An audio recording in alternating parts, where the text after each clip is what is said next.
Good morning, everybody. Happy Friday. Today is January 17th, and this is the Friday broadcast. I typically go live every Friday around 10 or 11 in the morning Central Time, and I read from a piece that I feel is relevant to what's going on in today's world. If you would just bear with me for 1 minute, I'm going to head over to Substack and let my followers on Substack know that I am now live. And if you would like to comment and let me know that I am coming through loud and clear, that would be helpful. Great. I've got the chat open. So, as you can see from the description, I'm going to talk about something called a whole of society approach. And what I want to do is also talk about something that really disturbed me that I saw happened to Alison McDowell. So let me just get back over to Substack and let everybody know that I'm live.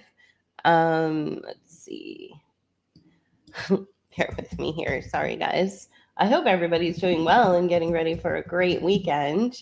We are supposed to be getting snow next week, which is crazy in the Gulf Coast. I guess that's not a normal occurrence. So here we go. I'm just going to go ahead and put that link into the Rumble channel.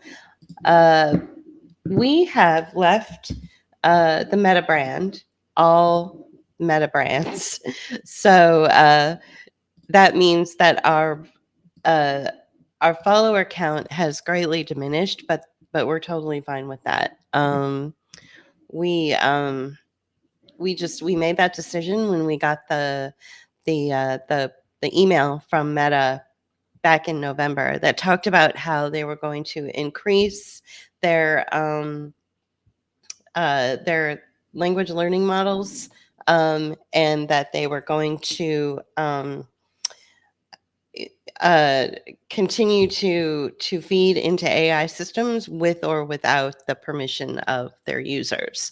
And to us, that just felt like it was taking it too far. So we just abandoned Meta altogether. We lost a lot of followers who didn't follow us over to YouTube or follow us over to Rumble or Substack. And I think it's just because there is some kind of addiction going on there, and if they were at all interested in viewing these Friday readings, they would have followed us. And I think it was just too easy for them to follow us on the Meta brand, which is Facebook or Instagram, rather than follow us over to these other platforms. And that's that was part of the whole social media experience, right? Was to make things really simple. And everything comes at a price, though. If it's a little bit too good to be true, then it probably is. And I think that's where we are with Facebook, and where we are with some of these other social media platforms, where things just seem to be really easy to it's really easy to integrate or to interact with on these platforms, a little bit too easy. Just like one or two clicks of a button and you're exactly where you want to be. Kind of like Amazon. It's a little bit too easy to buy things off of Amazon when it's just one or two clicks, and then within 2 days, 2 or 3 days, maybe a week, you get whatever it is that you're looking for, as opposed to making the effort and seeking it out, getting on a crosstown bus, going to a store, dealing with employees who may be difficult to interact with. So in general, and speaking of a whole of society approach, in general, the way we interact, the way we meet our personal needs has completely changed, and it's radically changed as of 4 or 5 years ago in the age of COVID, right? So, and all of this has come, some of it has come very overtly, like we can really see those changes dramatically.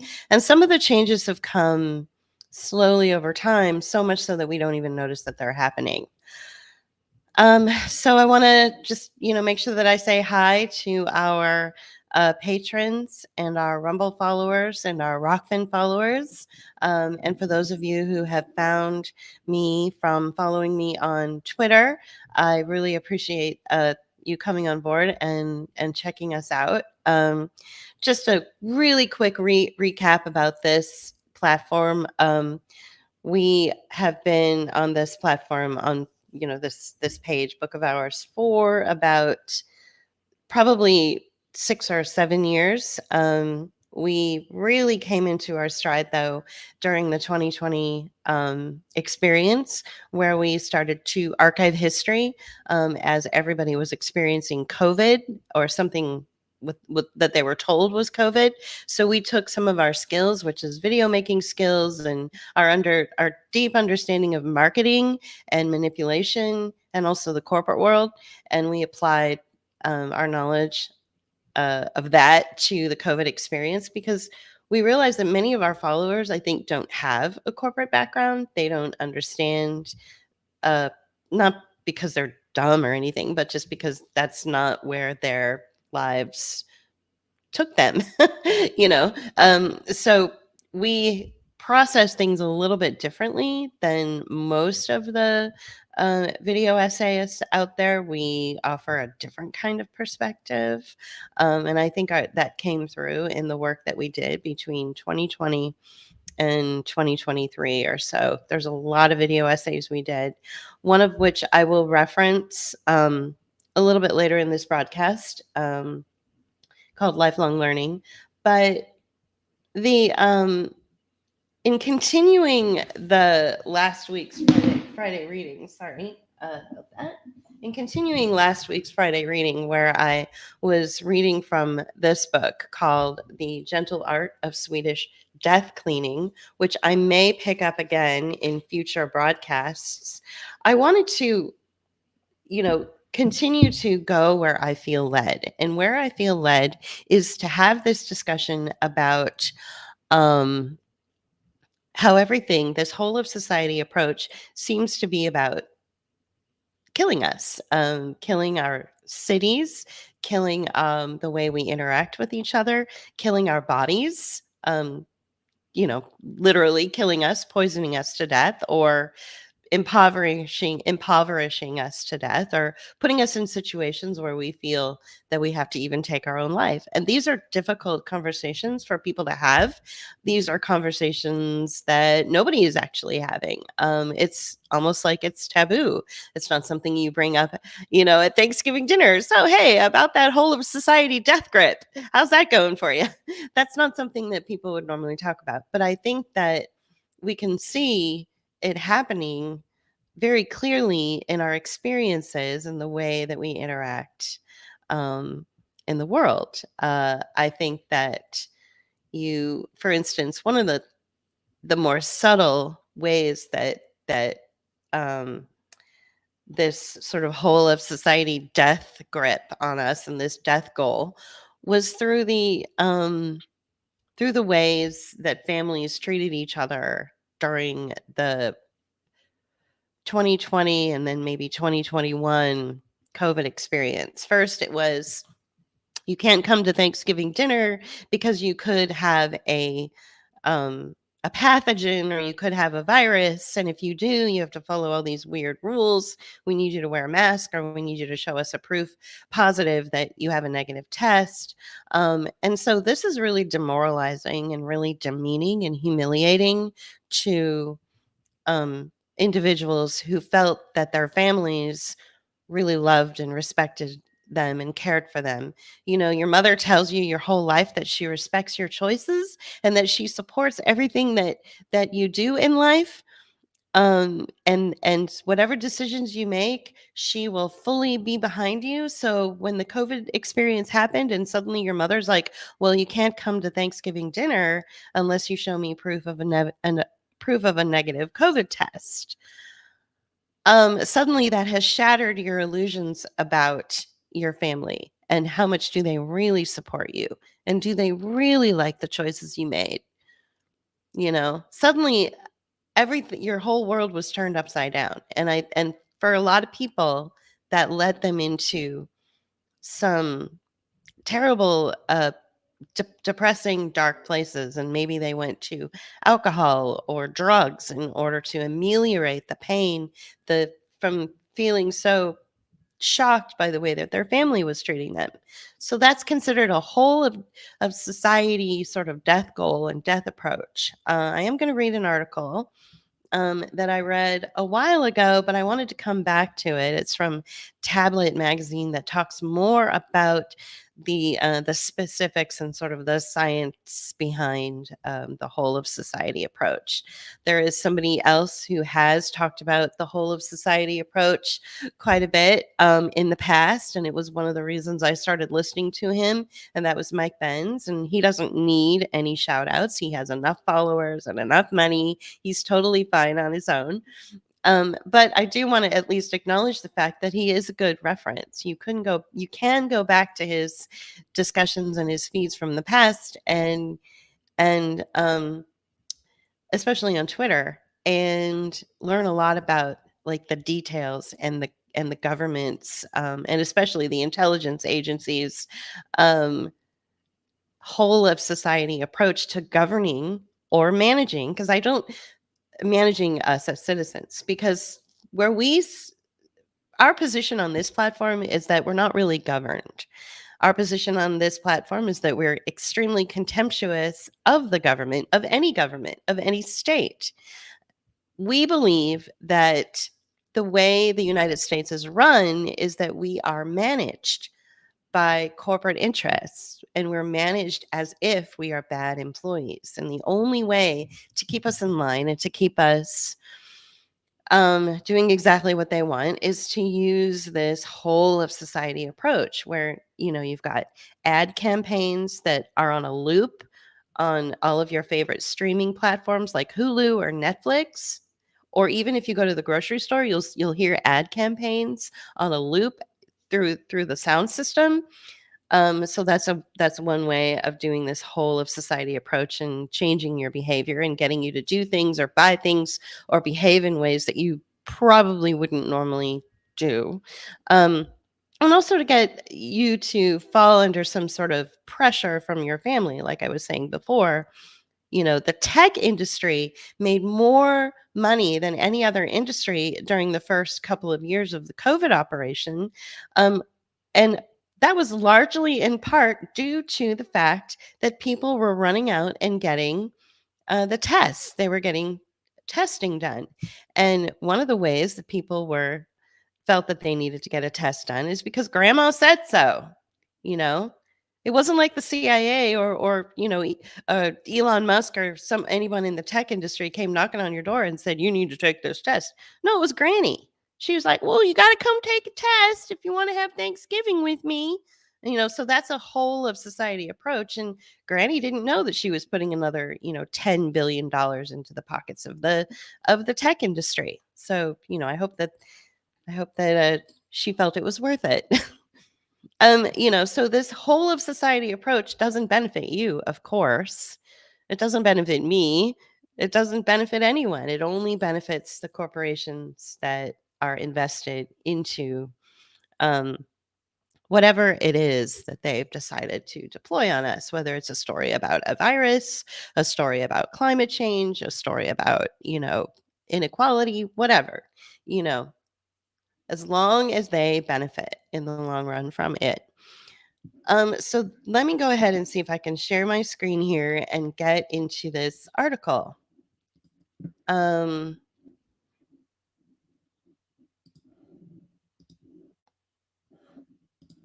there it is. Okay, so you guys should be able to see that. I have read this in the past, but I'm going to read it again. And it's been a while, so I'm sure that I will learn some new things. But this is called Learn This Term Whole of Society. Your or you cannot understand what's going on with American politics today without it. And of course, this is from last July, July 25th, 2024. So, to make sense of today's form of American politics, it's necessary to understand a key term. It's not found in standard US civics textbooks, but it is central to the new playbook of power. It's called whole of society. One of the things that I think is really important is that we understand this whole of society approach as we embark on a new administration. I guess today is the 17th, and even though I don't pay too much attention to politics, I think the 20th is Inauguration Day, which is the same as Martin Luther King Jr. Day. If I think JP and I were talking about this earlier. My husband and I were talking about this earlier, and we were like, okay, that's kind of weird. But see, again, that falls into this kind of manipulation, this kind of tactic, this kind of like whole of society behavioral approach to everything. So even the fact that they're having the inauguration on MLK Day tells you something. What kind of shit are they trying to start by doing that? They could have easily had it a week ago. They could have had it, or they could have waited a week. So what exactly is it that they're trying to prove by having it on this day? Are they trying to start something? Are you going to fall for it? The term was popularized roughly a decade ago by the Obama administration, which liked that its bland, technocratic appearance could be used as cover to erect a mechanism for the government to control public life that can at best be called Soviet style.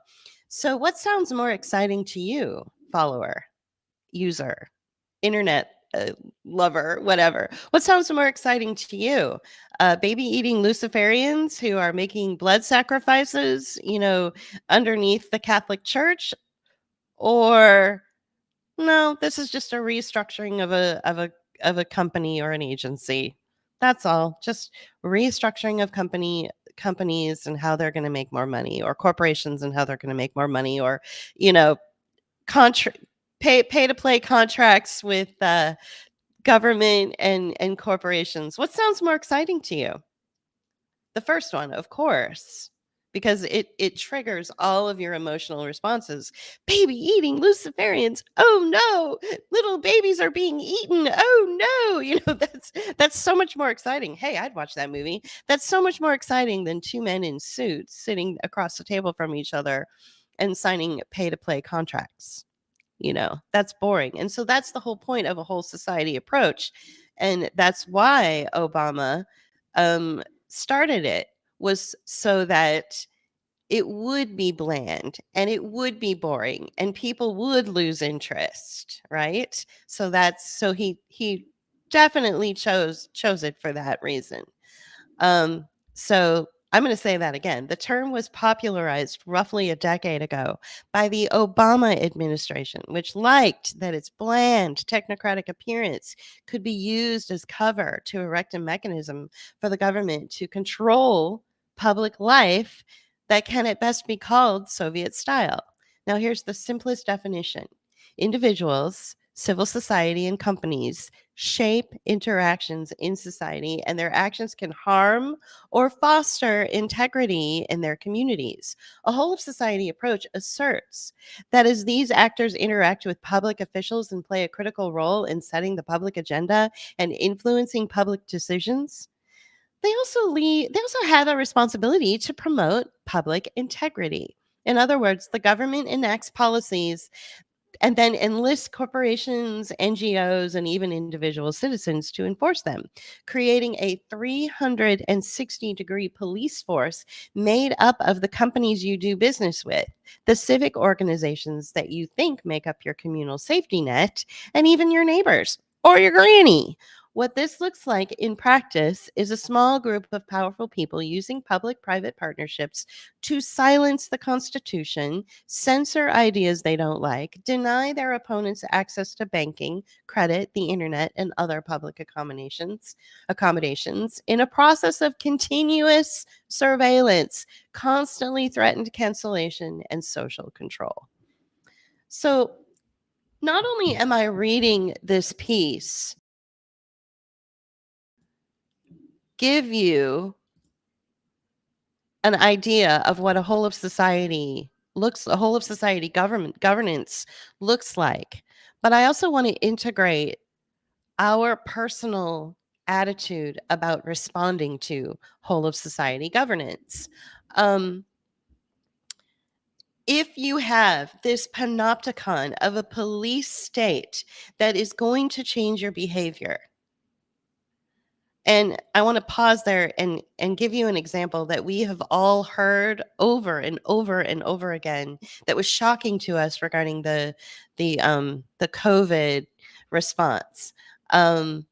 Mothers who or friends who had traditionally been, you know, really careful about what they put in their bodies or what they put on their bodies.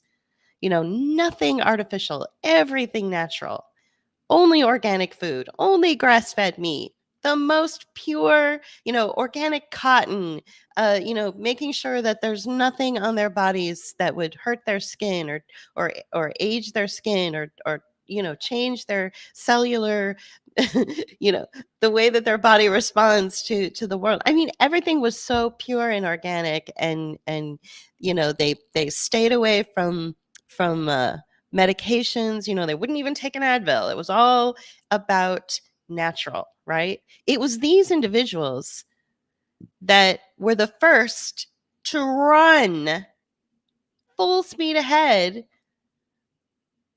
to an experimental poison, to something that would be injected into their body, and they had no idea how their body would respond to that. So this was a real disconnect for a lot of us who were like, whoa, whoa, whoa, you don't even like to wear fingernail polish, and you're willing to go out and get an injection from something that hasn't even really gone through any kind of safety trials. We don't even know. It's not only that, the injection was promoted and foisted upon us by the very person that you claim is Hitler. That doesn't make any sense. So we were having a lot of cognitive dissonance regarding this. They were having cognitive dissonance because they weren't following their own practices that they had always done for themselves. And then we were having cognitive dissonance because we were having a real disconnect with why were they doing this? Why were these people who'd always been so natural suddenly rushing towards an experimental poison of some sort, right? So that right there put us in a completely different place. Emotionally, it put us in a different place. Logically, like there was a lot of breakdowns and there was a lot of cognitive decline. There was a lot of removing critically thinking from the way that we interact in the world. And so because of that, we had to, at least me and my husband had to take a huge step back and go, all right, so we are now being governed or managed by something called this whole of society approach. So how do we respond to it? And for the most part, most of us have been responding pretty well. People have picked it apart. They have been able to diagnose what's going on. They've been able to do a lot of research and find out who the key players are behind this new type of governance, which Obama introduced to us. And so a lot of us were able to at least understand it and describe it, but that only takes you so far. If you have a whole of society approach where everybody from your doctor to granny from your school board to your city council, your work environment, your managers, your coworkers, all these people are influencing you through this whole of society approach. Your spouses, everything you watch on TV, the music you listen to, it is a panopticon of constant messaging. So how do you respond to that? You have to respond in the same way. Your body is the line of defense between you and this whole of society governance or managing. Your body is the only line of defense, and your body and your mind work together, and your emotions soon follow suit. So it's one thing to make a bunch of video essays over a few years like we did and say, we got this, we're going to lick this. We're going to totally get to the point where we understand it completely, and then therefore we're not affected by it, we're not manipulated by it.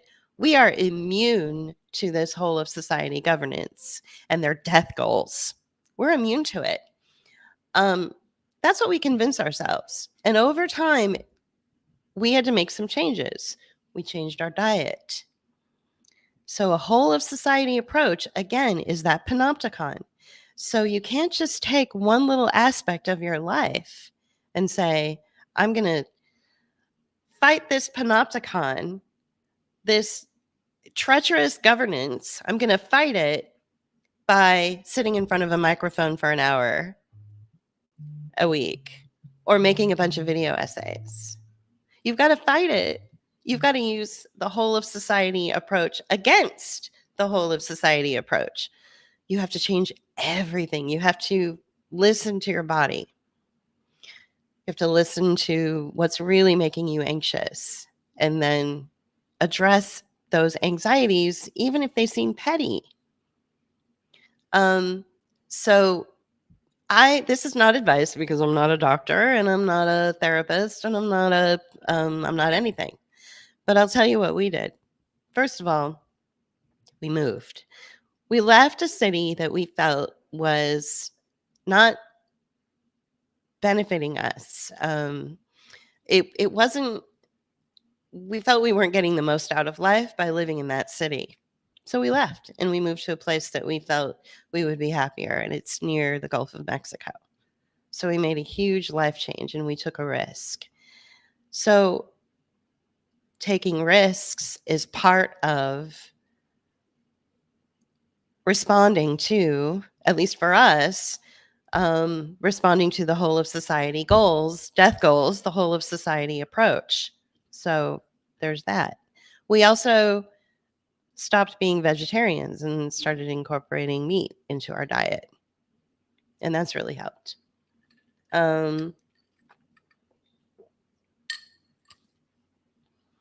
We also know that our life is spent sitting down a lot. Husband works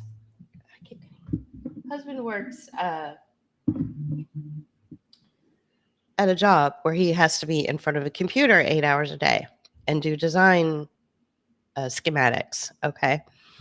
This is very taxing on the body. Human beings aren't meant to sit in front of computers for an hour a day, let alone 8 hours a day. So we respond to that by being active.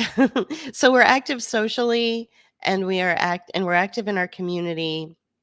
And then I started doing aquafit classes 3 to 4 days a week. And he swims every day, except he swims like every other day. So we make sure that we can fit this into our life. And even if we didn't have these jobs where we have to sit in front of a computer in order to make the income so that we can pay the mortgage, even if we didn't have that and we were just like independently wealthy, or, if we had a pile of money and didn't even have to work, we would still go and do active things. We would still, go and make sure that we were exercising and doing what we needed to do for our body. But it's not just any exercise either. You need to pay attention to the kind of exercise that your body will really respond well to. I am not good at hard impact body work. I need to be in the water. My joints are, some of them are even disintegrated because of my autoimmune illness. So I have to have a different kind of exercise. So you have to look at your body. You have to understand your body on your own. You don't need a doctor to tell you what you already know about yourself. Again, not giving advice, you know, I already put it out there that I'm not a doctor, so so don't arrest me, YouTube. you know, I'm just saying what works for us.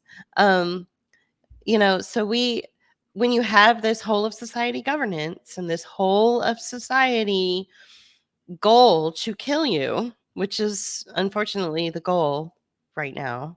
It's no longer capitalism because capitalism is dead. It's to kill you. Then you have to respond with more than just, well, I'm going to describe how they're killing us. You have to respond more than that. You've got to eat healthy. You've got to put your body in between you and that whole of society governance, which goal is to kill you. So you've got to put your body in between their goal and you, your your uh your spirit, your mind. Your body will be, if you move your body and you do things without thinking about it. Just get out there and take a walk, get in nature, ride a bike, pick up a swim class, take a pottery class, whatever. Take a singing lesson, a music lesson, and you start training your body to become sort of addicted to these things. Then your mind and your emotions will follow suit. So a whole of society response to a whole of society oppressive governance or management is necessary in order to stay alive, in order to stay vital and vibrant. I also, uh, JP is also teaching me how to play the guitar. So it's not just eating right and exercising. Like I said, take a pottery class, do something in your community that's fun, you know, go on a bike ride, take a singing lesson, take a music class, take a pottery class, do something creative, and your body and your mind will respond positively to that. Fill your life up with so many things that there is hardly any time to remember that the goal is to kill you, you know. Um It sounds weird to say out loud, but I really do believe that that's the goal. And we've seen it happen in, with the COVID experience. And one of my favorite sayings so far is, when people tell you who they are, believe them. And they told us who they were with the COVID operation, and with the launch of the COVID operation. They made it very clear, you know, who they were. So I would say that we have to really think about that. We really have to process what that really means, and not a lot of people are really processing uh, the depth of that, because it's hard to, and I don't blame people, you know. So let's move back into the article. Um, so What this looks like in practice is a small group of powerful people using public private partnerships to silence the Constitution, censor ideas they don't like, deny their opponents access to banking, credit, the internet, and other public accommodations in a process of continuous surveillance, constantly threatened cancellation, and social control. And there's an additional catch. The government, meaning the elected officials visible to the American public who appear to enact the policies that are carried out across the whole of society, is not the ultimate boss. Joe Biden may be the president. Remember, this was written last year. But as is now clear, that doesn't mean he's in charge of the party.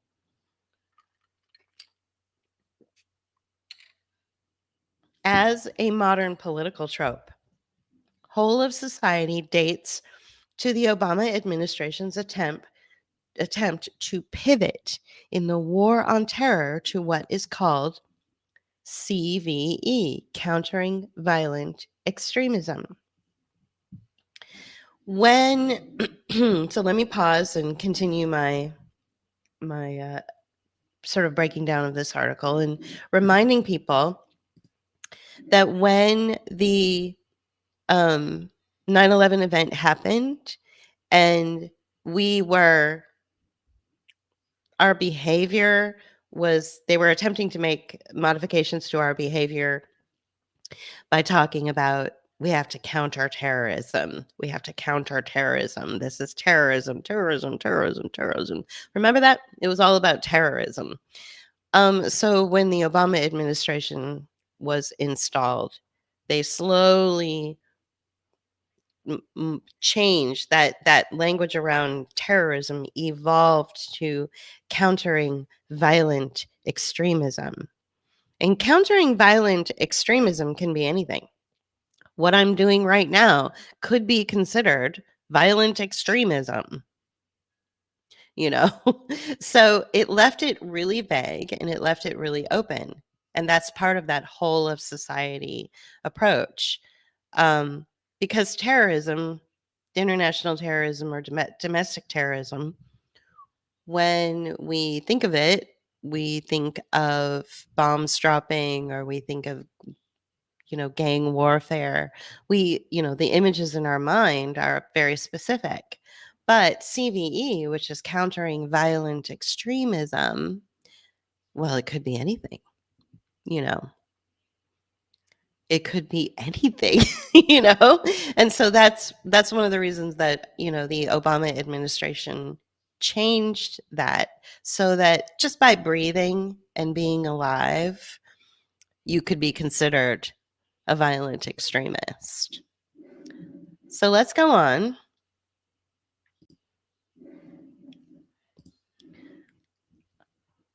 The idea was that by identifying at-risk individuals and then engaging them, American officials could get left of the boom and intervene before extremism led to violence. Well, define at-risk individuals and define, individuals that could be considered extreme. They're not. Everyone thinks that they're safe because you went to college and you followed the rules and you do everything that you're told and you you minded your p's and q's and you got all good grades and you got a great job and you never had any problems, that you're immune from being surveilled and possibly tagged as someone who is a violent person or an extreme person. In concept, the strategy called for empowering community-led interventions as a method of conflict resolution. In practice, the White House paired its progressive efforts at community activism with an aggressive expansion of counter-terrorist operations and drone strikes. Whole of society is a totalizing form of politics. It discards the traditional separations of powers and demands political participation from corporations, civic groups, and other non-state actors. But the true lasting legacy of the countering violence extremism model, or the CVE model, was that it justified mass surveillance of the internet and social media platforms as a means to detect and de-radicalize potential extremists. Inherent in the very concept of the violent extremist was a weaponized vagueness. A decade after 9/11, as Americans wearied of the war on terror, it became passé and politically suspicious to talk about jihadism or Islamic terrorism. Instead, the Obama national security establishment insisted that extremist violence was not the result of particular ideologies and therefore more prevalent in certain cultures than in others, but rather its own free-floating ideological contagion. Let me stop right there. Where else did we hear about a free-floating ideological contagion? We heard that from that Belgian dude, what was his name? The guy that was talking about how there's this free floating idea that it was like a mass hypnosis had taken place in society.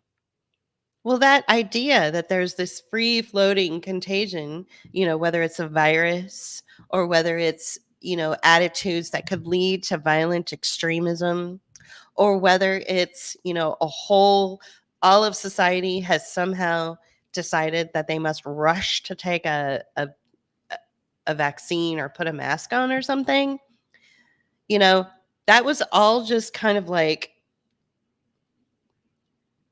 uh, defined as a mass hypnosis.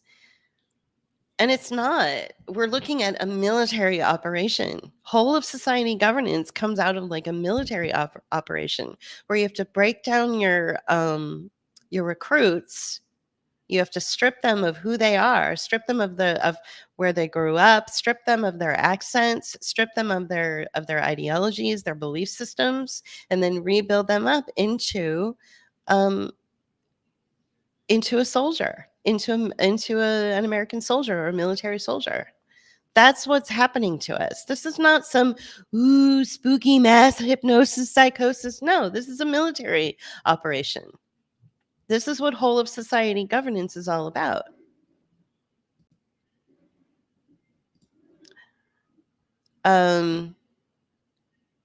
So that, again, I want to say the Obama security establishment insisted that extremist violence was not the result of particular ideologies and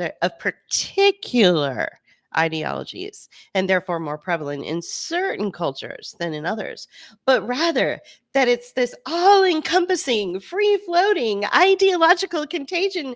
Oh my goodness, we could all catch violent extremism like we could all catch the virus someday. Given these criticisms, Obama could have tried to end the war on terror, but he chose not to. Instead, Obama's nascent party state turned counterterrorism into a whole of society progressive cause by redirecting its instruments, most notably mass surveillance, against American citizens and the domestic extremists allegedly or supposedly lurking in the midst. So I hope you guys understand that this is one of the reasons why when that Belgian dude, what the heck was his name? I liked him for about 5 minutes, and then I was like, whoa, wait a minute. I agree with Peter Bregan. It's not a magical, a hypnosis that everyone's under, and which is why they're running to get the shots. It's a military program. And it is possible to understand, and it is possible to conceptualize that when you're dealing with military program, some people may be more focused on, there may be a stronger focus on certain members of the population. So I have a feeling this whole of society approach regarding the COVID operation was concentrated really strongly among the population that had, that was pretty well off. They had good jobs so that their managers and their directors and their project managers and all that could influence them. And then those people could then go home and influence their wives and children. And it spread out that way. Right. And then for those of us who, for whatever reason, even if we were in the corporate sector, we just were not as affected by this military operation. Like we had a fundamental understanding that just because it's a military operation doesn't mean that we have to follow its orders, because we're not part of this little game. A reflection on the 20-year anniversary of September 11th, written in 2021 by Nicholas Rasmussen, the former director of the U.S. National Counterterrorism Center, captures this view. Particularly with the growing threat to public safety and security posed by domestic violent extremism, it is essential that we move beyond the post 9/11 counterterrorism strategy paradigm that place the government at the center of most counterterrorism work. Instead of expecting the government to deal with terrorist threats, Rasmussen advocated for a much wider, more expansive, and inclusive whole of society approach that he said should encompass state and local governments, but also the private sector, to include technology companies. Well, especially them during the COVID operation, because as I mentioned, it was the tech industry that made the most money. Civil society in the form of both individual voices and non governmental organizations, and academia.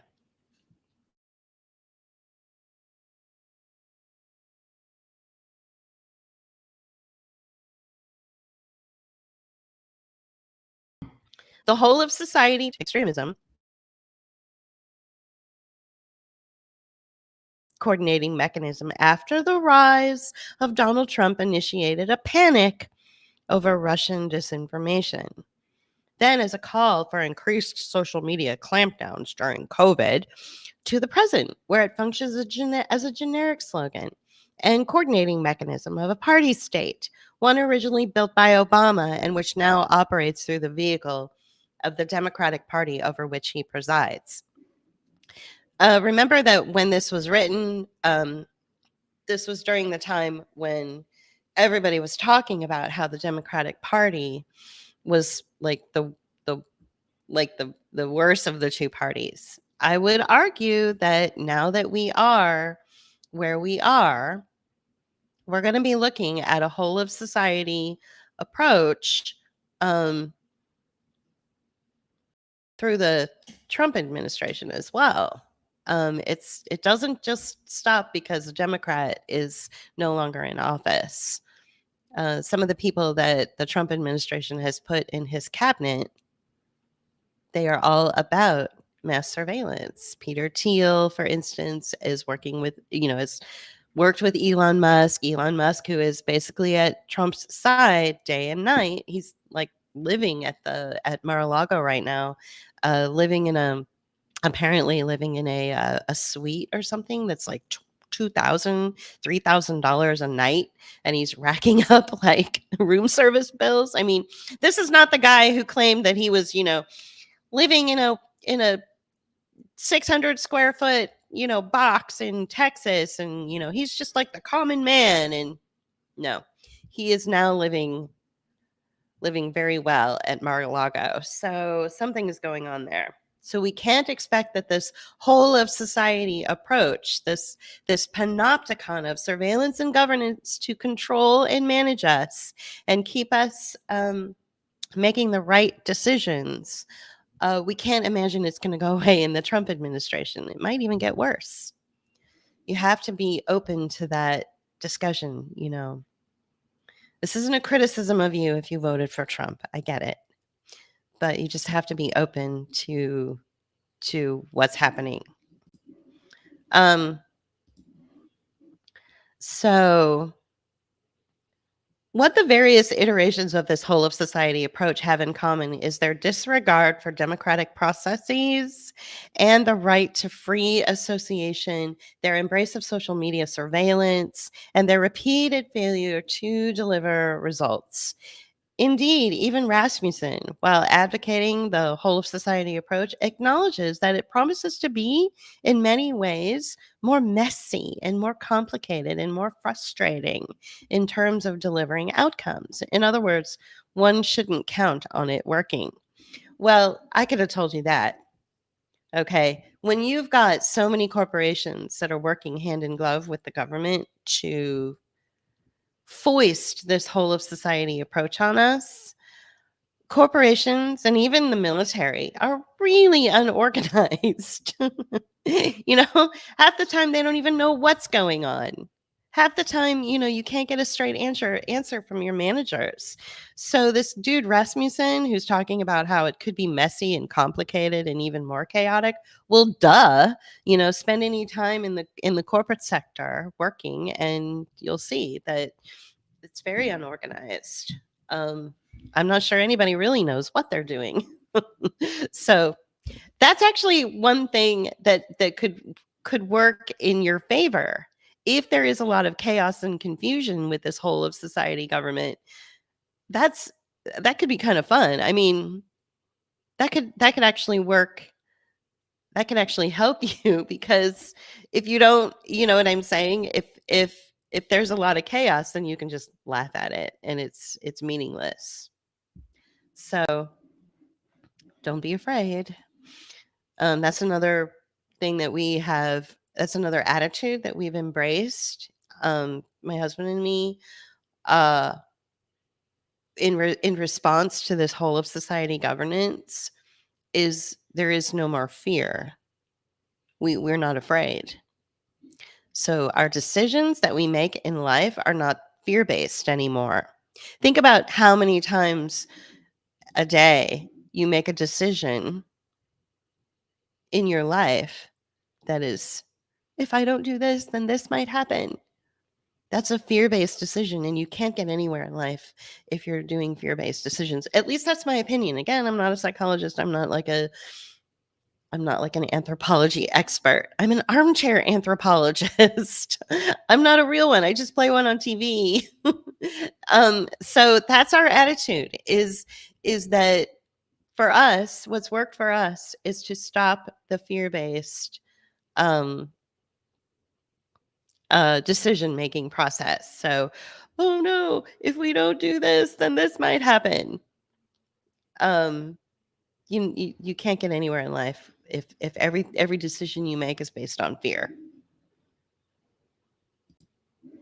in my opinion. Okay, so not that such flaws. So again, these flaws that I'm talking about are the fact that this Rasmussen guy was like, hey, look, this whole of society approach may be more messy and more complicated and even more frustrating in terms of delivering outcomes. So not that such flaws are disqualifying in the same way that a particular politician's poor standing with voters did not seem to encourage the party from anointing them as long as they can be treated to serve its interests. The whole of society strategy remains attractive regardless of its outcomes, because it extends the party's authority over formerly independent centers of power. So, when you are talking about this unelected agency called the Department of Government Efficiency, which right now is nothing more than a Twitter page, it could extend authority over formerly independent centers of power.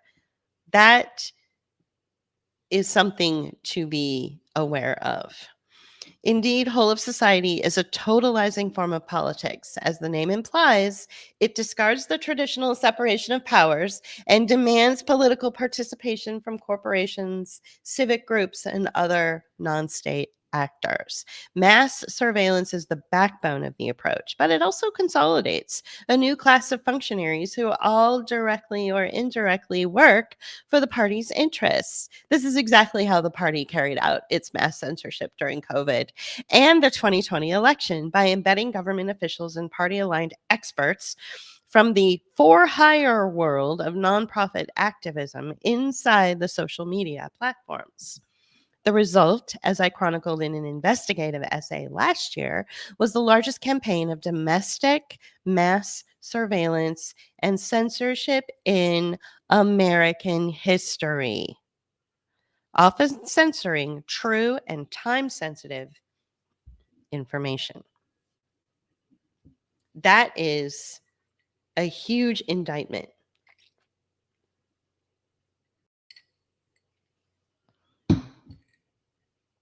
What kind of society is it that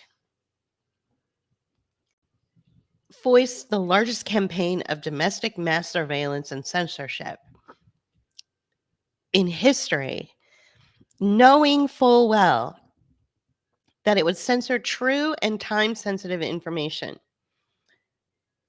What exactly was that information? What true and time-sensitive information was censored? Was it the fact that our American citizens, ranging from toddlers to the elderly in care homes, to soccer moms, to working dads, to professors, to theologians, to pastors, to rabbis, that we're all dying at a huge rate because of drug overdoses. Was that time sensitive and important information that was taken away from us? And would that have informed us when we were told that there was a virus that was killing people? If the United States citizenry had known that we had reached the highest level of deaths that we've ever reached as a result of drug overdoses, do you think that if we had all known this, that when the news came out that a deadly pathogen and a deadly virus was, taking over the globe, do you think that we would have sat back and said, yeah, but what about all the deaths of the the drug overdoses? And we're not talking about junkies. We're not talking about people addicted to drugs. We're talking about toddlers in daycare. What are they putting fentanyl in the juice boxes at the local daycare center? Why is, Granny who's in a really nice care home suddenly dying of a fentanyl overdose or a drug overdose? Why is, dad who goes to work every day and provides for his family suddenly dropping dead of a drug overdose? No, these are not drug addicted people that were dying. And yet, over the last 4 years, between 24 or 5 years, between like 2019 and 2024, 500,000 Americans died of drug overdoses. That's why so many people I know that are really concerned about the epidemic go, you say COVID? Huh, I say fentanyl. There was no virus, there was drug overdoses, and this is my opinion based on data from the CDC and from the NIH. You had every community. Now, this is what's key right here. You had every community coming out and talking about the drug overdoses and how worried they were. You had the religious community, the conservative community coming out and saying, whoa, whoa, whoa, my 21-year-old beautiful cheerleading daughter who's never done any drugs has suddenly died of a fentanyl overdose and she goes to a Christian college. How did that happen? My kid drank a juice box at the local daycare center and died of a fentanyl overdose. How did that happen? The trans community was also coming out and saying, why are all these trans people suddenly dying of fentanyl overdoses? The LGBT community was coming out. The Black community was coming out. You see, we had everybody coming together slowly coming together, putting aside their differences and talking about the real issue, which was plaguing this country. Hundreds of thousands of people from all walks of life were suddenly, out of nowhere, dying of drug overdoses. People who were not addicted to drugs. So, and then suddenly, COVID. Suddenly the story of COVID erupts. You see? That's that whole of society approach. You can't come together. You can't put aside your differences and talk about the things that really matter, not according to the state. So let's move on.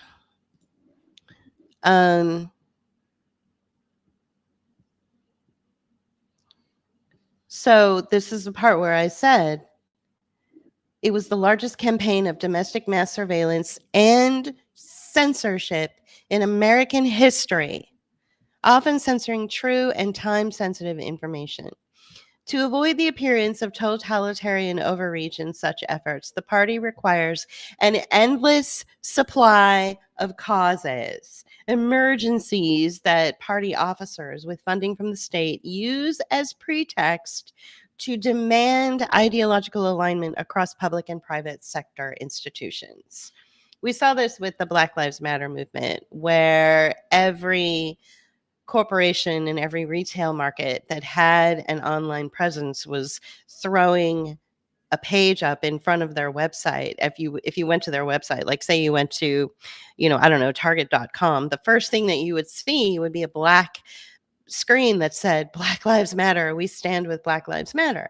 So it was that whole of society behavioral integration across a panopticon of every possible influence out there had this on their screen. These causes come in roughly two forms: the urgent existential crisis. Examples include COVID and then the much hyped threat of Russian disinformation. And you could even lump in climate change to this existential, hard to pin down crisis. And then, of course, victim groups that are supposedly in need of the party's protection. And that's where you get your, that's where Black Lives Matter comes in. That's where you get your, they call it diversity, equity, and inclusion, or DEI. It's also called ESG goals. So this past month included one of each. Many observers misunderstood the downfall of Joe Biden and his swift replacement by Kamala Harris, seeing the switch made without voter participation. They decried it as a coup. But that is a kind of category error that assumes an intact democratic process was subverted by outside forces. In reality, if Biden is still aware of anything, it's that the party state system that just removed him from power is the same one that installed him in the first place. So rather than a coup, Biden's precipitous decline forced into public view a political maneuver that would ordinarily have been carried out behind closed doors. But nevertheless, it was an orderly transfer of power, with party bosses Barack Obama and Nancy Pelosi firmly in control of the process. Now try to imagine the GOP attempting a similar replacement of Donald Trump and see how quickly your mind fills with images of mass protests and open revolt by Trump supporters. Only the Democratic Party establishment could pull off such a move months before the election. How? So I want to pause there and I want to say that what this author is saying is that they carried out this, this transfer of power, which people were calling a coup and all this, not for the purpose of itself, but to see if it could be done. And it was kind of a practice run. We can imagine that this type of process will be the norm now. It's like Katrina wasn't to Hurricane Katrina, that happened on the Gulf Coast in 2004, 2005, almost 20 years ago. It wasn't for a land grab. It may not have even been to raise insurance rates. It was for no other reason, in my opinion, than to see if it could be done, because it wasn't a natural occurrence. It was a weaponized military operation to see if it could be done. It was a practice run. Can we do this? You think we can do it? Can we destroy a whole region? Can we weaponize the weather? Let's see. And so they tried it with Hurricane Katrina and the Gulf Coast, and it worked. And over the last 20 years or so, how many bizarre, out of the blue hurricanes have we witnessed since then? And devastating hurricanes like Hurricane Helene. So that's what I'm saying, is that this weird political transfer of power, where we're allowed to see Joe Biden decline his faculties declining. We're allowed to see that publicly. We were allowed to people were just automatically referring to Harris as the one who'd been in charge over the last 4 years when she was only vice president. She wasn't really the president, but people were led to believe that. And then they were like, wait a minute, this feels like a coup. This whole underhanded process was to see if they could do it. And it worked. So now they can do it again. Just like with Katrina. Because the Democrats have at their disposal that whole of society political machinery, which this week was operationalized in service of a new cause, getting Harris elected in order to prevent the crisis of Russian fascist, white supremacist, democracy killing barbarism that is Trump. This explains why prominent media outlets pivoted in unison to insist that Harris was never the White House border czar, despite their own coverage from 2021 referring to her as border czar. One such article in Axios blamed the Trump campaign and Republicans for falsely tagging Harris with the border czar title, which the article alleged she never actually had. Hours later, the article was forced to post an Orwellian correction stating that Axios was among the news outlets that incorrectly labeled Harris a border czar in 2021. So this is very confusing, and that's what a whole of society approach is about. It's about gaslighting. Oh, no, we never said that. Yes, you did. It's on record. No, we never said that. So it's gaslighting, it's lying, it's making it's doing the classic corporate never ask for permission, only forgiveness. That sort of attitude is very corporate. So that's exactly what they did. And that's what a whole of society approach is all about. It's the same thing with Zuckerberg. Oh, well, we did some bad things. We squelched and silenced so many important voices because, I'm part of this whole of society governance. So sorry. Please forgive me. I just have curly hair and like to go, surfing. That's basically his response to it. But they're still going to feed the large language models and still feed AI and make humans irrelevant. So the tell here, the way the system today functions very differently from the one that you, if you're over the age of 30, grew up with, is how fast things change on a dime. How Kamala Harris took command of the Democratic Party in 48 hours, the New York Times breathlessly panted yesterday morning. Now, this was back in July of 2024. This article. So keep in mind, that I'm reading it 6 months later. It is hopeful to imagine that it was Harris's extraordinary grit and leadership, largely hidden until now, that enabled her to take over the party so swiftly. But the truth is actually less dramatic. The party was delivered to her because she was selected by its leaders to act as its figurehead.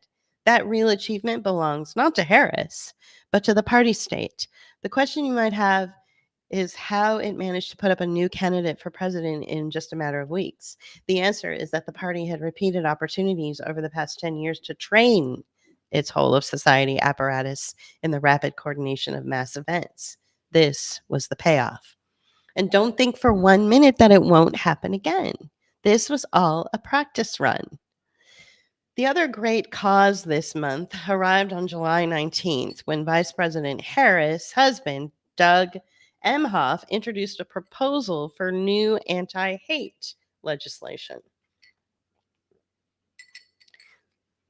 After holding an interfaith coalition building meeting at the White House, Emhoff announced that the Biden administration would soon release a new plan for combating Islamophobia. Okay. Why is the husband of the vice president doing anything?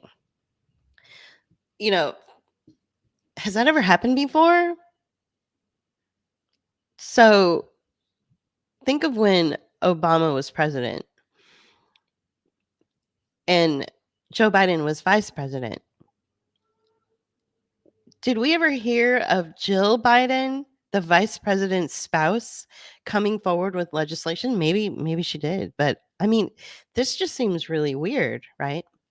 What exactly does the vice president's spouse do? I mean, I just thought they lived their own life. I don't know. I guess I'm naive about this stuff. I just thought that,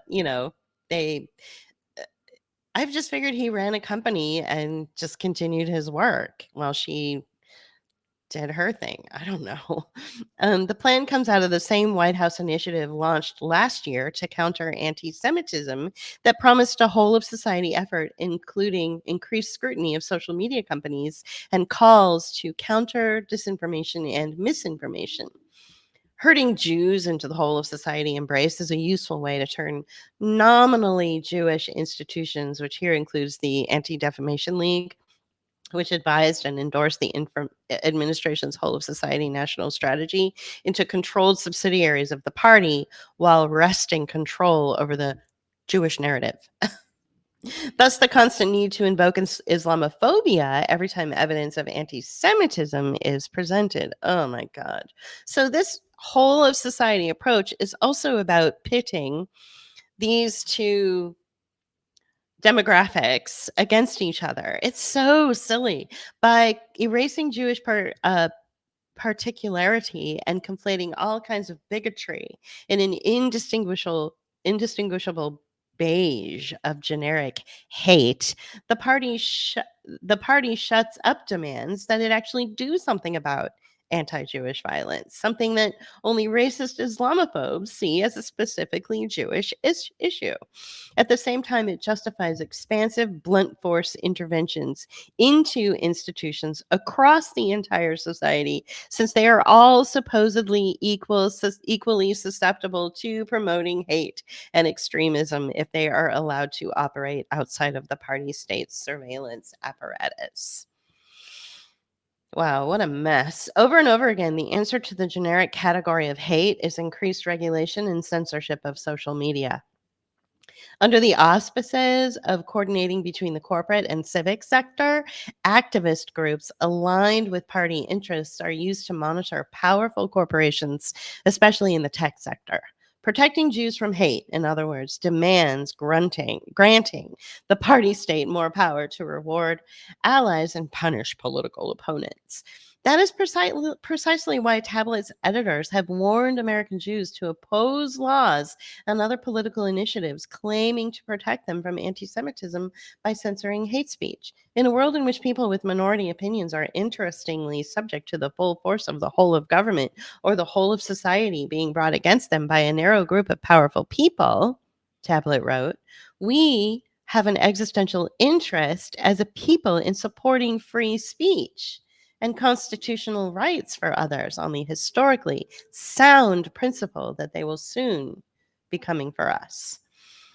One can imagine Kamala Harris using the whole of society push to enact various equity initiatives, which she has championed in the past. But equally, if Trump wins in November, which he did, the same tactic will be used to coordinate the spontaneous resistance movement of government groups, media outlets, and billionaire funded nonprofits who carry out the functions of the party state. It is this party state itself that is incompatible with democracy, and the whole of society is what it demands. So that was from Tablet. That's the reading this week. Regarding the whole of society governance that we are currently in, will even be in it under the Trump administration. So what I want to do is I want to go back to the response that we have here in this household, and on this platform in general, the response that we have to this whole of society governance or this managing. One of the decisions that we came to is that we act in compassion, and we act in forgiveness, and we act in concern for our fellow man. Some people think, well, compassion and concern and forgiveness, these things come naturally. No, they don't. You have to work at it.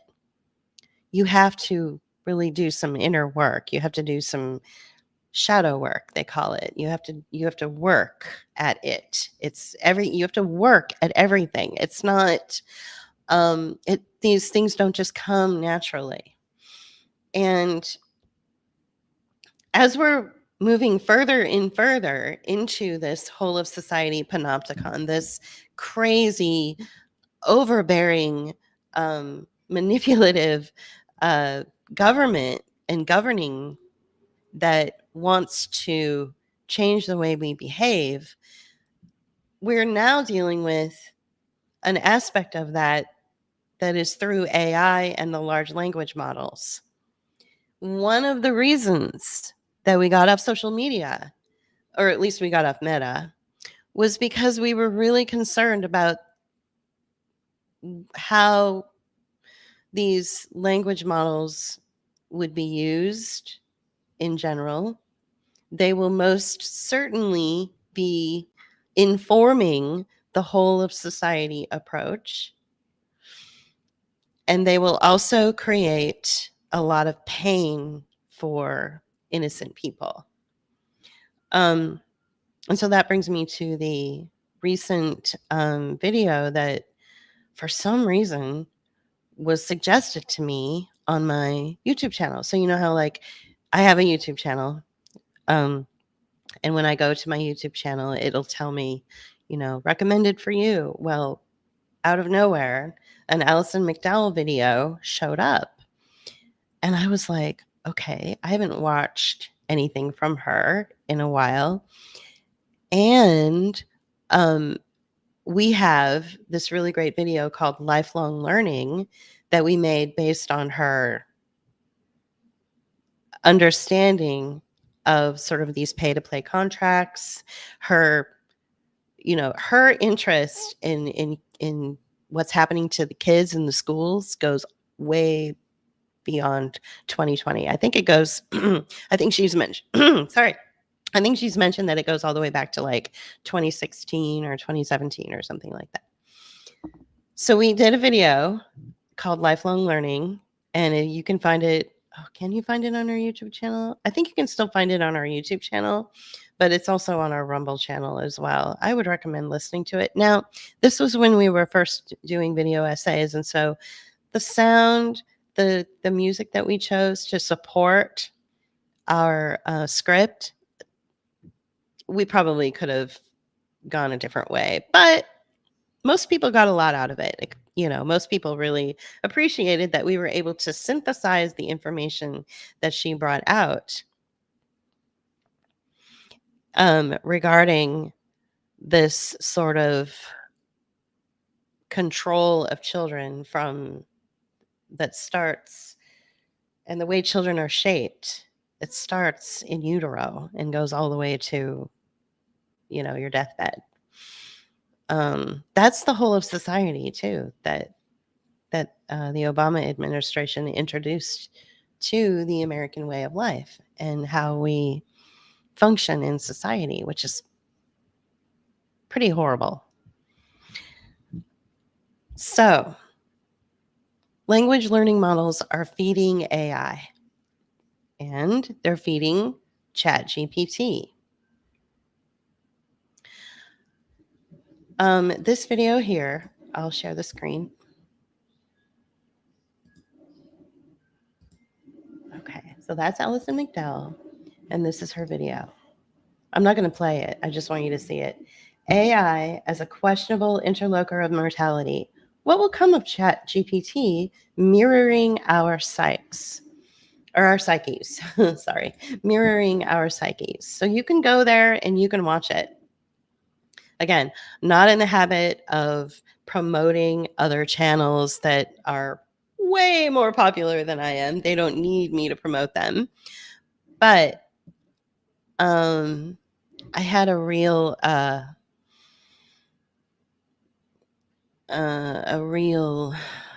concern over what happened to her. So apparently what happened is somebody who maybe disagrees with her, I guess, or somebody who she maybe rubbed the wrong way. I don't know. We don't all get along, whatever. We're all only human. Somebody went to ChatGPT and fed information into ChatGPT about her and her work. And what resulted was this individual's opinion of her was then reflected in ChatGPT. So it's pretending to be non-biased. It's pretending not to have any bias, but in reality, it was his own bias that was fed into this program, and then it was reflected back to him. And she apparently watched them do this, watched the whole thing go down. And my takeaway is that she was really hurt by this. And I was hurt by it because it was so ugly. Um, I hate using the R word, but it was actually in JP when I was telling him what happened. He was like, well, that sounds like rape. Anybody would be disturbed by this. Anybody would be upset by this. I mean, and I was watching her in the video and she looked visibly upset. Now, of course, her words show that she's strong and she's breaking it down and she's effectively communicating what it really is about, and she's keeping it focused on how this could really be problematic for the future. But she was hurt by it. I was hurt by it. Other people were hurt by it. And so this is again, we have to recognize that these models, these language learning models, AI, ChatGPT, all of these things, they are not here to benefit us. The fact that this individual, he could have done something different with it. The fact that he used it to confirm his own bias and in order to what? Prove a point? It just was so disturbing, and it tells me that it's no wonder we have such a high rise of childhood suicide now. This is a fully grown, actualized woman who's gone through hell and back. I mean, and that's another thing too, is these AI models and these language learning models. If you're going to research somebody and want these models to confirm your own bias, then you can't claim that it's just pure fact if you're not including context. She went through a lot over the last couple of years. I guess a divorce, and had to move across country, left everything she knew. I mean, for this person to do this shows that there's something wrong with society, in my opinion. Using these models to hurt people or to confirm an erroneous bias, is not, it's not healthy, right? And that's one of the reasons we got off the Meta platform, is because we knew that any interaction that you have on these social media pages, including where I am right now, and who knows, maybe the same thing will happen to me someday. Who knows, maybe it already has. I don't know. But it's like you're feeding into the model, and then people will use whatever information the model has. They can manipulate it and use it to confirm their own bias and then weaponize it against you. They can use it as extortion. They can use it to, like what this person did with Alison McDowell, is they used it to hurt her. They used it to just abuse her, to show that they had the power, that they could do that. That sounds like rape to me. That doesn't sound like research. JP and I used ChatGPT once when it first came out, like during its first iteration, and this was only like less than 2 years ago. We used it to help inform us what routes to take when we moved across country. Um, what's the easiest way to drive across country with a U-Haul trailer behind us, driving in a, you know, in a car that could pull a certain amount of of weight, and what mountains will we go up, that kind of thing, like specifics. Let's see, let's see what Carrie said.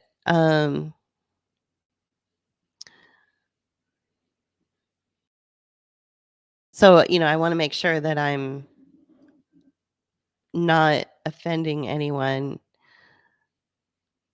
Well, I see.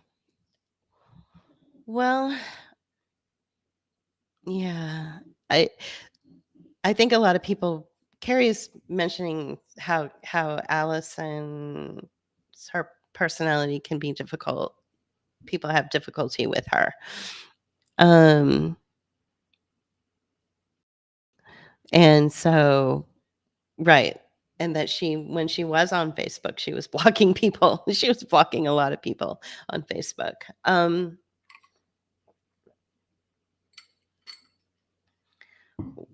Yeah, she hurt a lot of people. But I hesitate to say that that is somehow that somehow makes it okay. You know. Um I used an example the other day with JP, and I said it feels like it he's the one that said it looked like she'd been raped, and I was like, okay, well, let's talk about what that means.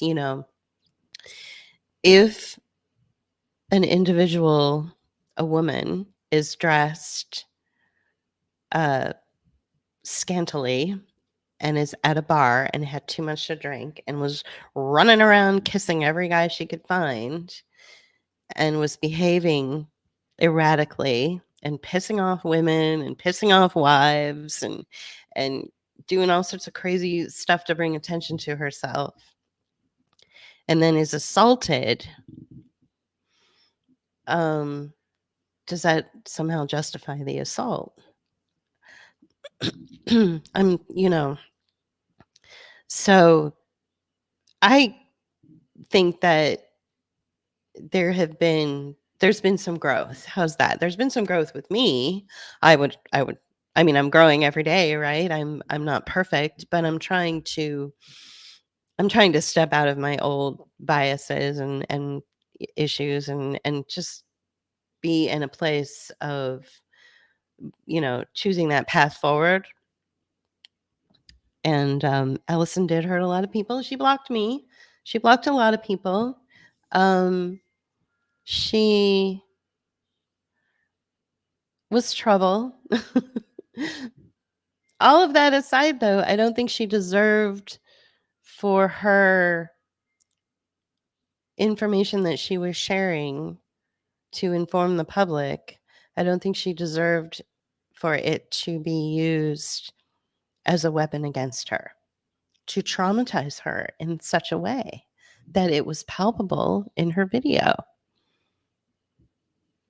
That was so hard to see, another person going through something like that. But yeah, Carrie, I totally get what you mean. I mean, it was a rough few years, wasn't it? Um, yeah. So I think that now that now that we've gone to the other side, we're on the other side of all this, right? And we are all concerned about the ways that AI and ChatGPT can be weaponized against us. I think we can focus on that and try to, we could probably move beyond the stuff in the past, you know. Um the thing that really just kind of uh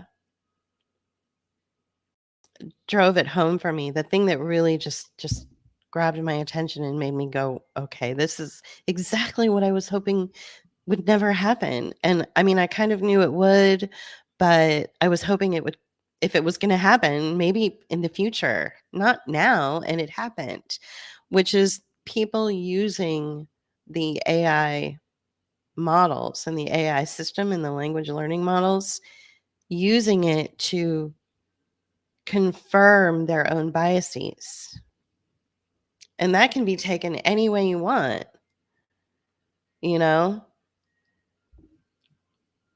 I hate to go there, but a lot of people do, so I'll go there. The very attractive 16-year-old daughter that you might have, somebody online thinks that she's really hot and deserves to be sexualized. So that bias of the way that she looks will inform the AI and inform the language learning models and turn her into something she is not. Okay? Just because we have an informed bias about someone doesn't mean we can use it to weaponize them. You know, we have to equally move past our biases so that we don't create something that isn't even true and that is only going to destroy people, destroy reputations, and destroy lives.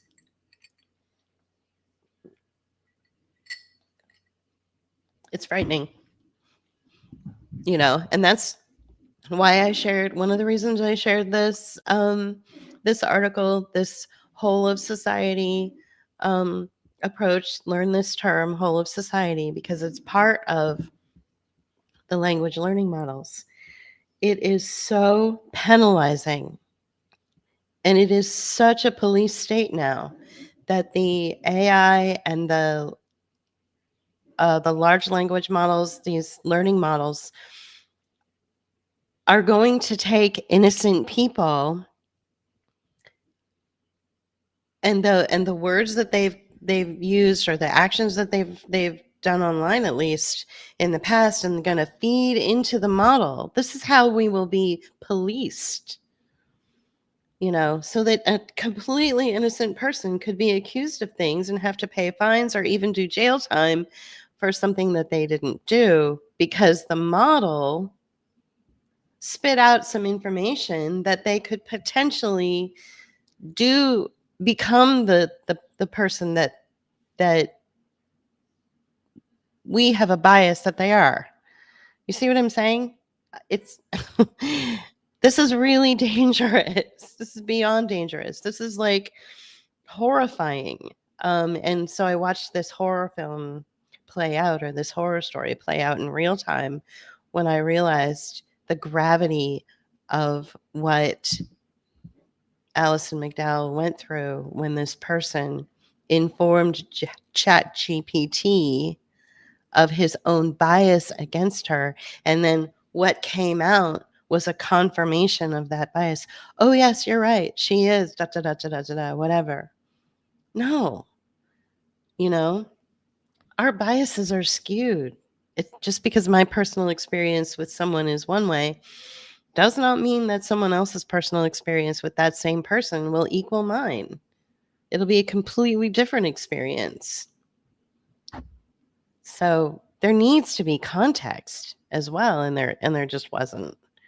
This isn't how I want to be governed. I don't want to be accused of things or turned into something that I'm not because of someone else's bias against me. And now we have language models that will confirm our bias, because that's all that it is. That's all AI is, confirming our crazy biases about things that aren't even halfway true. So maybe go and listen to this. Maybe see what her approach to it was, which was very on point. She didn't talk about whether it hurt her feelings or whether she was damaged by it. She stayed on point. But I felt the pain on her behalf, and I felt the deep compassion and concern for her. Um, you know, it's not fair. It's not right. It really needs to stop. If I was the parent to the world, I would say every single person is cut off from AI. It is bad news.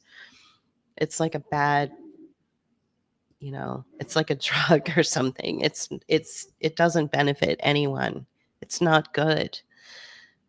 So that ends my broadcast. I want to thank you so much for joining, and of course your comments. I'll be back on January 24th, or will I? I know that we're going to New Orleans next week. So yeah, I should be able to do a Friday broadcast. We're not leaving on Friday. So yeah, so I'll be back on January 24th, which is a week from today. And I may continue with this book, The Gentle Art of Swedish Death Cleaning. I may do that. I may find another article that I feel is relevant to what's happening today. Thank you, Carrie. It's nice to see you too. I appreciate that. So you came over from Facebook. Thank you so much. I feel like I'm eating a little bit of crow now, because when I first started the broadcast, I was like, well, it seems like a lot of my followers or a lot of my viewers didn't follow me over to YouTube or Rumble or wherever I am, and whatever. That's okay, since we got off Facebook. But you did. So thank you.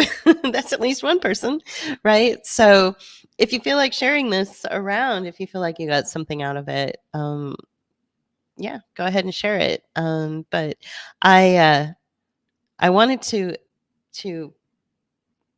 end this broadcast with reminding people that this whole of society approach towards this sort of this death goal, which is really hard to say out loud, but I feel that that's what it is. It requires you to have the same kind of response to it, a whole of society response. To just be informed or to inform others is not enough. You've got to put body work into it. You've got to, you know, take walks, go on bike rides, swim, eat healthy, have community interaction with people, even people that piss you off, even people that you might not agree with. Have that interaction with them.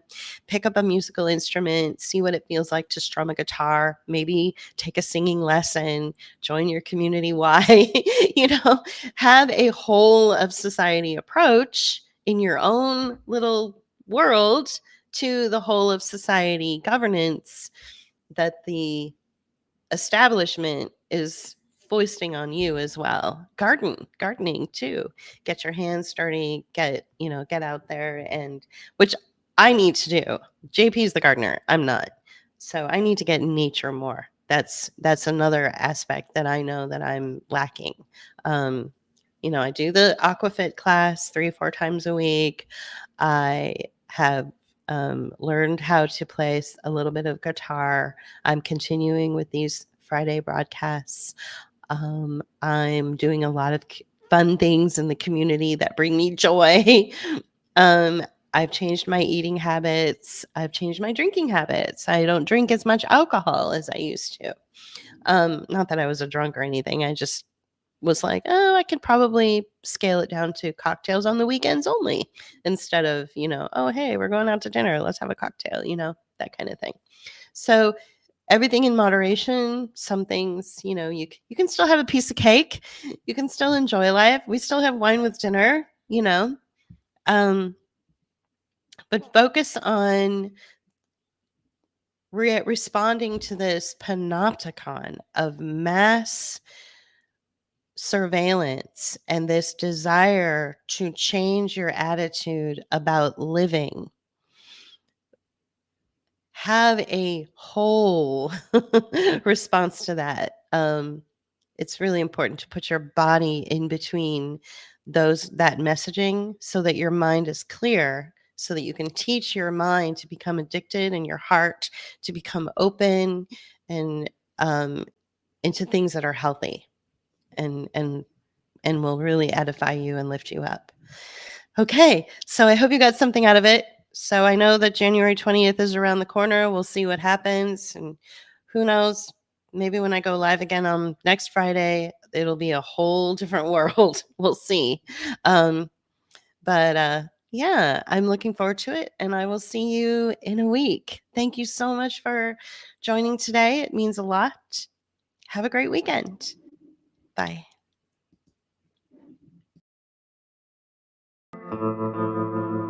You can help us continue our work by becoming a patron at patreon.com/bookofhours, or leave us a one-time donation at paypal.me/bookofhours. Or you can use Cash App. Thank you.